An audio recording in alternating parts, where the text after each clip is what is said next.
Joining me in studio now just to take a look at 4 years down the line with the Jubilee government as the administrator. What has Kenya gained? What has Kenya lost? What do we expect to come out of the State of the Nation address on Wednesday? Joining me in studio now is Professor Israel Kodiaga. He is the African Regional Director at the Southern Delta International. Thank you very much for coming in. Just before we get into the State of the Nation address, the issue of pollsters, we hear it every other time, not only in the country, but everywhere else just before the elections. Do you agree with what the NASACO principal is saying? Thank you. Before I even answer that, I would like to say that opinion polls have been with us, and they are at best opinions. And we know they are carried out both in all over the world. We had them in America last time, and we have had them in Kenya here. So first and foremost, they're just opinions. And if we have to look at them a bit more critically, basically what they are is that they are issues which are, whatever they present are taken with a lot of grace and relish by those that the opinion polls portray positively. And of course, naturally, they irritate and are dismissed by those that the opinions portray either negatively or not very favorably. In the case of Kalonzo Musyoka's outbursts, I'm very disappointed because, one, Kenyans are actually tired of opinion polls. Kenyans need the reality, and Kenyans know the reality. So we are, of course, tired of opinion polls, but we are also tired of whining politicians. You don't wait for an opinion poll to go whining about everything. It's not worth it goes both ways. The airtime. So one, yes, there are opinion polls, and most of the time, the opinion polls are propaganda.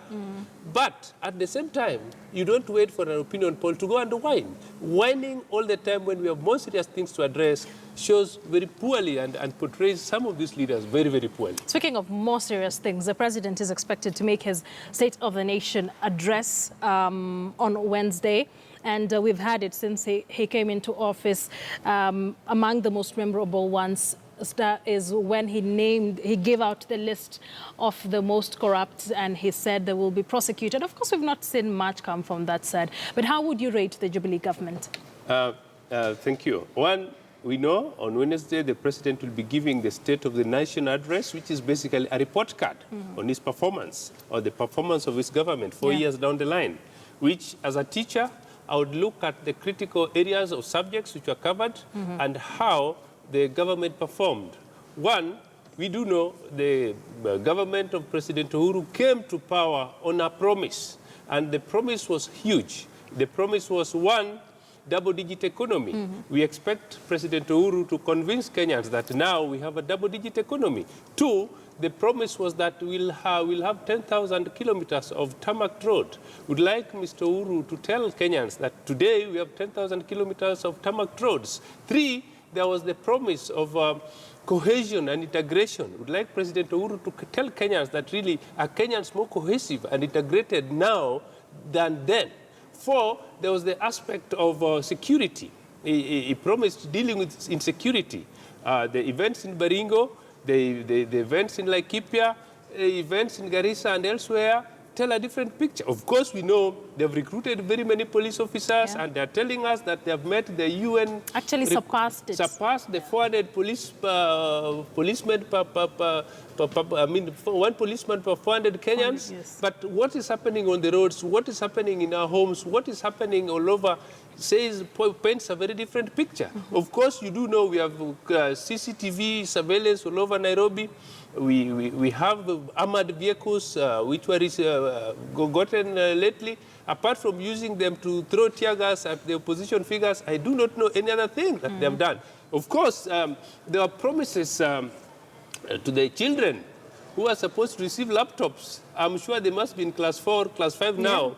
They are very disappointed lot, I'm sure. There were promises to the mothers of free deliveries. There were promises of medical care. We know they had to lease equipment. But the doctor strike and the happenings in the hospitals is a totally different story. So what am I saying? I am saying President Uhuru has a very, very big task ahead of him to tell Kenyans and convince Kenyans that really 4 years down the road, he has delivered. Let's look at some of the things that the government prides itself in. Take a look at infrastructure. Health, they said, would be one of their strongest points. But this, again, State of the Nation address comes against the backdrop of a 98-day doctor strike. Nurses have striked before. We've seen clinical officers as well. Do you think there's much to pride themselves in?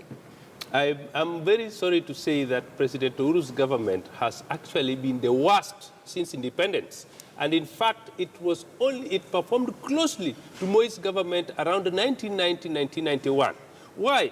How do you have a doctor strike for 98 days and you still say you are going to guarantee health care to all? Many Kenyans have died because of lack of medical attention. We do know this is the same government that literally has been a plutocracy in that field. Containers are in Mombasa, which are supposed to be clinics. We know the shenanigans surrounding the Ministry of Affairs Center, Affairs House purchases. We know the shenanigans behind governors being coerced to hire lease equipment. So by and large, in health, it is God who has been taking care of Kenyans. So in the aspect of health, President Uhuru scores an absolute zero. Education. Today, lecturers are on strike. Teachers have been on strike, and in fact, they're threatening to go on strike. Really, save for what the little that Matiang'i did in ensuring that the exams went well, there is nothing else to write home about. Teachers are a very unhappy lot, and we cannot say we are growing when we are not building the base, and that is education. Infrastructure. I have listened to the Deputy President many times, eloquently talking about having done 6,000 kilometers, maybe in the moon. Because 1,000 kilometers of road stems from Malaba to Mombasa. Ask any Kenyan to tell you if there is any road, any new tarmac road, that is 1,000 kilometers. That is a terrible lie. Why would a head of state lie or a deputy president lie? So these are some of the areas that I think Kenyans are very angry about. Kenyans are angry about a government that is constantly and perpetually lying. Kenyans are angry about a government that talks of integration, national unity, cohesion, and is actually very divisive. When they are giving you appointments, they're skewed. They apply chronism when they appoint people to key positions, and they still talk about integration. The incumbent will be definitely seeking re-election, and your thoughts we've had from various people, not just, it's not thoughts you can single out to one person, but given that the president will be looking for re-election, will be seeking re-election, and this is his last State of the Nation address. Of course, you've said he has a very huge task ahead, but what are the things he can use to entice Kenyans? Because definitely that's what they will be working on. What will we use to make Kenyans see why we need a second term? I'm sorry to disappoint you, Achisa. Kenyans often vote for the wrong reasons.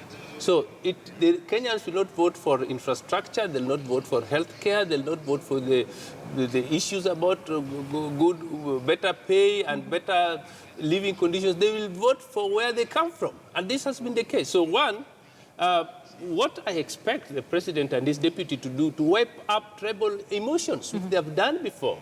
And of course, you know, this country is zoned politically. So you can see, one, it would be more about us versus them.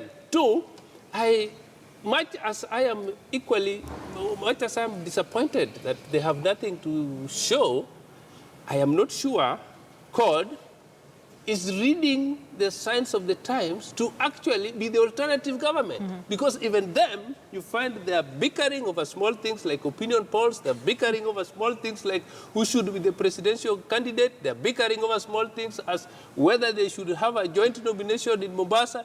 I mean, that shows you that these are guys also who are not prepared. So personally, I'm a very disappointed man.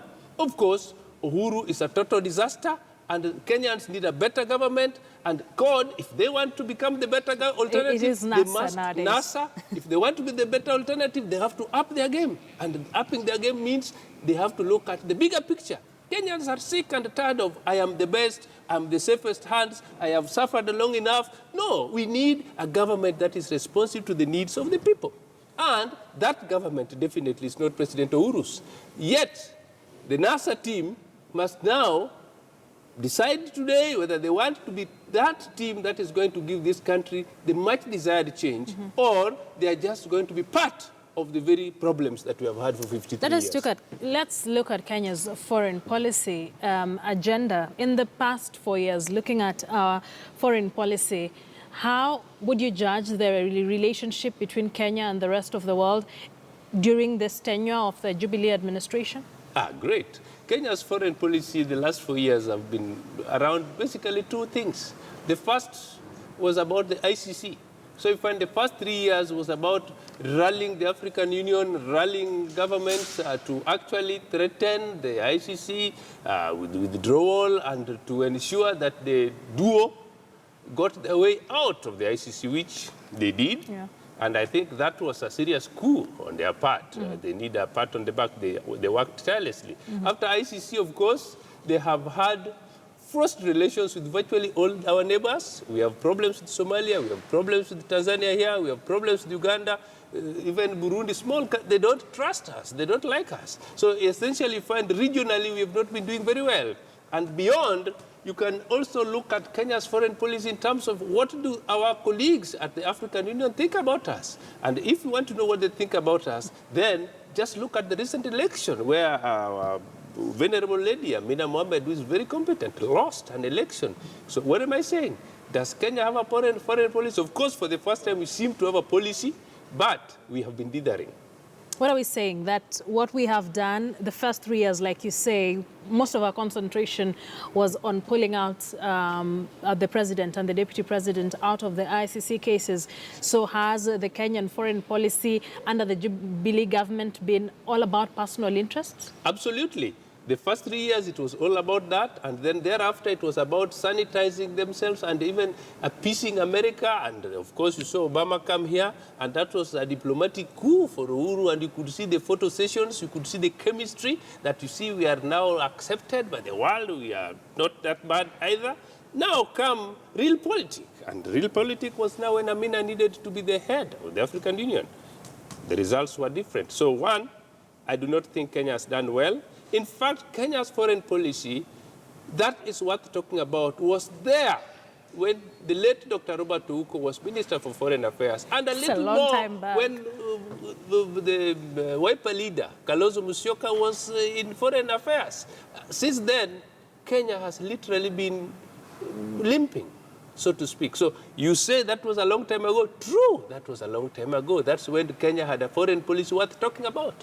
As we speak now, I think we have been dealing with two young men who are clueless about how to integrate a country and how actually to integrate regionally. They are totally clueless. And that's why you see, sometimes more often than not, the president comes out as very angry, abusive. Why do you abuse people when you are supposed to be actually the man to hold people together? You're the glue that holds the country together. It matters not how much you've been hurt. It matters not how much you are unhappy with the opposition. It matters not how much you are unhappy with analysts like Professor Kodiaga, whatever we are saying. The point is, we are telling you that, hey, the king, you are naked.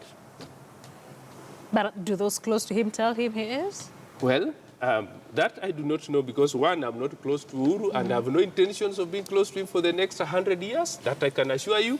And all right, Professor. We wrap it up on that note. Thank you very much.